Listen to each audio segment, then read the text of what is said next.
शासकीय कार्यालयांसह शाळांकडे जाणाऱ्या रस्त्यावर मोठ्या प्रमाणात खड्डे अशा आशयाची बातमी माझा महाराष्ट्र न्यूज चॅनलने 2 दिवसांपूर्वी प्रसारित केली होती।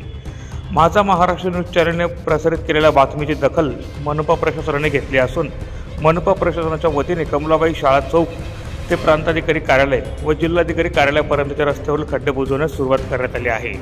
त्यामुळे उशिराने का होईना सरकारी अधिकाऱ्यांसह शाळेतील विद्यार्थ्यांचा त्रास थोडा कमी झाला आहे। कमलाबाई शाळा ते शासकीय कार्यालयांकडे जाणाऱ्या रस्त्यावर अनेक महिन्यांपासून मोठ्या प्रमाणात खड्ड्यांचे साम्राज्य निर्माण झालं होतं। या खड्ड्यांमुळे सरकारी अधिकाऱ्यांसह अनेक विद्यार्थ्यांना नाहक त्रास झाला होता।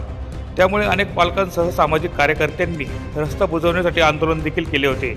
अखेर माझा महाराष्ट्र न्यूज चॅनलने बातमी प्रसारित करताच मनपा प्रशासनाने तात्काळ कामाला सुरुवात करत खड्डे बुजवण्यास सुरुवात केली आहे। प्रतिनिधी सुनील निकम, माझा महाराष्ट्र न्यूज, धुळे।